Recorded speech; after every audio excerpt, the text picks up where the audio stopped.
40.000 pasukan yang sudah dilatih Amerika Serikat dibuat tidak berkutik. Tentang gaya perang Amerika Serikat di Afghanistan, mantan Wapres Yusuf Kala pun menanggapi. JK juga membeberkan pengalamannya bertemu para petinggi Taliban untuk membicarakan upaya damai di Afghanistan. Yang salah Amerika masuk ke Afghanistan. Ya waktu itu semuanya mencari Osama bin Laden karena Taliban tidak mau menyerahkan Osama bin Laden. Itu prinsip hidup mereka. Padahal Osama bin Laden ada di Pakistan, bukan di Afghanistan. Jadi apa yang ada begini, tentara Amerika bisa memenangkan perang besar, perang dunia pertama, perang dunia kedua, tapi tidak bisa memenangkan perang gerilya. Jangan jadi gara-gara. Kemarin waktu Emirat Islamiyah mengumumkan bahwa telah berdiri secara merdeka di jure dan de facto, ya, dengan menjalankan secara Islam secara utuh. Apa salah satu program Emirat Islamiyah Taliban? Mempersiapkan pasukan khusus untuk diberangkatkan ke Syam, bergabung nanti dengan seluruh kekuatan-kekuatan militer yang ada di Suria, di Palestina, dan akan memerdekakan Baitul Maqdis.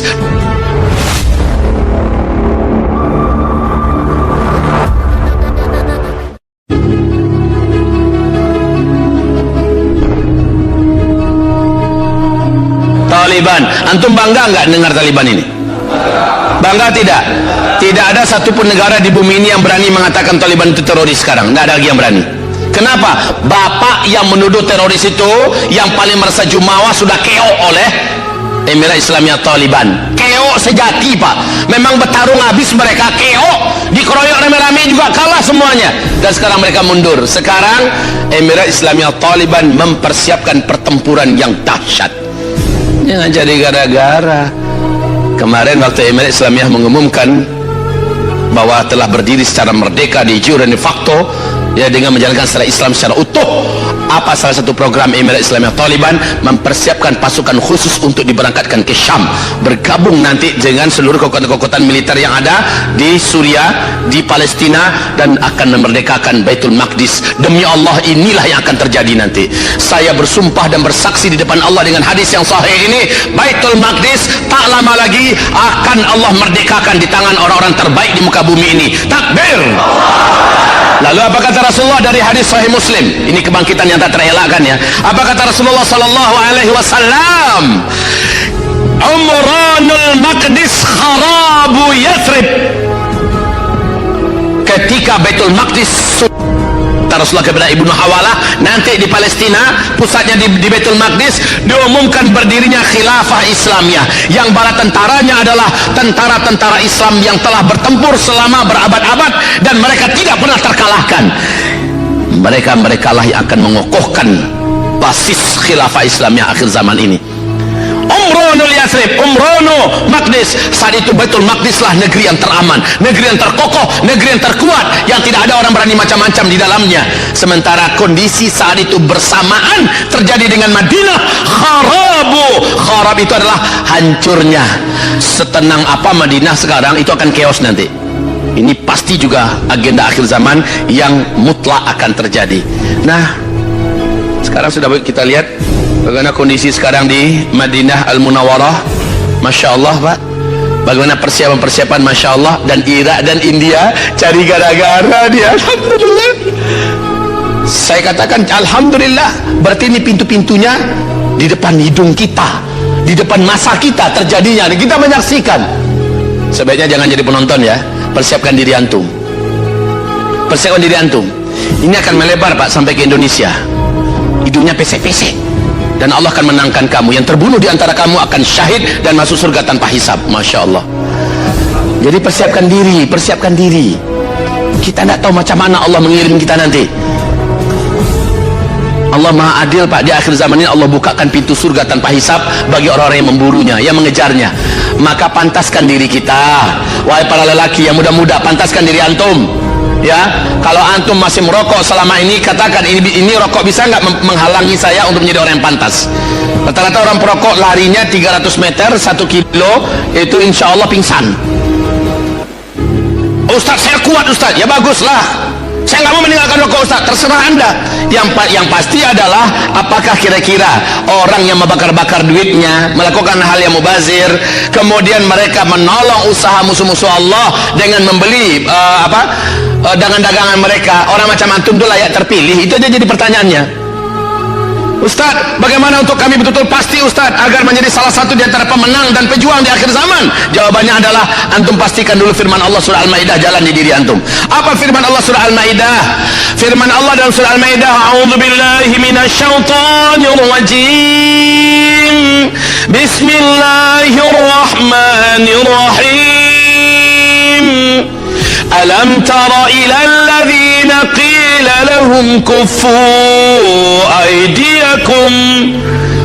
aydiyakum anil qital wa aqimus salah wa atuz zakah. Allah perintahkan kita sebelum ada komando, sebelum ada aba-aba dan instruksi dari ulil amri kita, dari ulama-ulama rabbani kita, tugas kita semua adalah menurut ayat ini, tegakkan salat berjamaah dimanapun saja kamu berada. Ini tugas. Dan kalau saya menambahkan dengan hadis Nabi, berjamaahnya bukan sembarangan berjamaah. Berjamaahnya memenuhi syarat 40 hari 40 malam tidak ketinggalan takbiratul ihram bersama imam. Di mana orang sudah qomat, kita sudah ada di barisan. Imam ketika angkat tangan, saf rapat dan lurus, kita sudah melihat kepada imam. Kita berdiri di belakang melihat kepada imam. Ketika imam angkat tangannya, Allahu Akbar. Saat imam angkat tangan, kita melihat imam angkat tangan. Setelah itu baru kita Allahu Akbar. Ini yang dimaksud dengan dia mendapatkan takbiratul ihram bersama imam. Lakukan itu subuh, zuhur, asar, maghrib, isya. Lakukan itu selama 40 hari dan tidak boleh putus. Kalau satu solat saja putus, ulang balik mulai dari awal besoknya. Itu caranya. Dan lakukan itu 40 hari. Kalau 40 hari sudah kita lakukan, luar biasa piala yang Allah siapkan untuk orang yang lulus itu. Apa pialanya? Dua hal piala ini langsung Allah yang kasih, Allah yang bagi, Allah yang beri janji, dan Allah pasti menepati. Dan ini bukan piala presiden, ini bukan piala gubernur, ini bukan piala Ustaz Zul, tapi piala Allah langsung. Berarti urusan kita langsung dengan Allah, dan Allah nggak bisa dibohong-bohongi. Piala yang pertama adalah sampai mati orang bersangkutan tidak akan pernah punya sifat munafik, dan dia tidak akan pernah jadi orang munafik sampai dia mati. Di akhirat dia tidak akan pernah merasakan neraka walau satu detik. Dia akan dimasukkan ke dalam surga. Luar biasa ini piala. Berlombalah anda wahai para lelaki. Solat 40 hari 40 malam. Setelah itu Ustaz, bagaimana kalau kami meninggalkan solat terlambat-lambat dan masbuk? Takkan pernah terjadi. Kenapa demikian? Ngaji aja orang di masjid, dada anda sudah bergetar itu. Anda sudah rindu untuk mengejar masjid. Itu buah daripada perjuangan lulus 40 hari 40 malam itu. Maka ini tugas kita semua. Siapapun kita, kejar berjamaah ke masjid. Subuh, zuhur, asar, maghrib, isya, kejar berjamaah di masjid. Ngaji orang, kita udah tinggalkan aktivitas kita.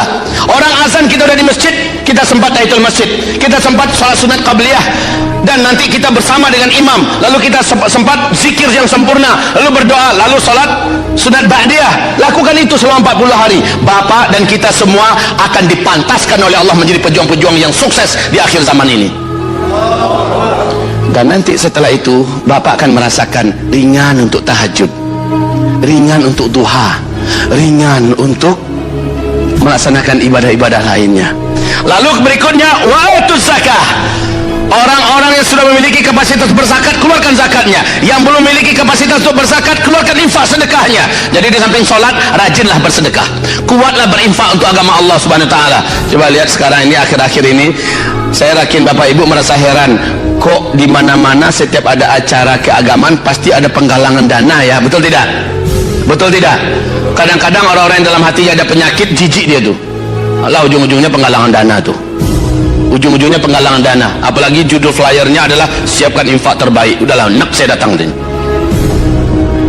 Itu memang cara Allah di akhir zaman ini. Karena ternyata paket yang membuat kita sangat kuat, lahir batin kita, mentalitas kita, dan kejiwaan kita, fisik kita, paketnya adalah disiplinlah sholat berjamaah dan kuatlah berinfak bersedekah.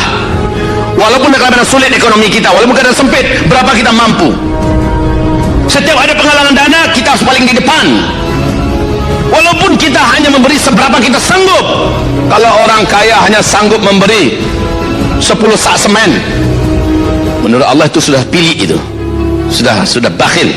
Tapi orang miskin dia tak sanggup 10 sak semen, dia hanya sanggup setengah sak semen. Itu pun menurut Allah sudah sangat besar nilainya. Rutinkan terus. Ada penggalang dana untuk Palestin, terjun. Ada penggalang dana untuk Rohingya, ikut. Ada penggalang dana untuk bencana Ambon, ikut. Ada penggalang dana untuk pembangunan masjid, untuk pembangunan pesantren, untuk mengirim dai-dai ke bulan puasa. Ada penggalang dana untuk yatim piatu, ada penggalang dana untuk dan segala macamnya. Ikut. Jangan sampai nama kita tidak tertulis di situ. Jadi dua ini bersamaan ya. Salat berjamaah 5 waktu di masjid dan kuat berinfak, bersedekah, berwakaf. Lakukan itu Pak. Ini penguat jiwa di akhir zaman. Ini pelindung dan pembenteng kita yang paling sempurna. Datang pun ke medan ini, semoga Allah lindungi kita. Virus corona menyebar di mana-mana. Bapak Ibu, insya Allah dalam garansi Allah.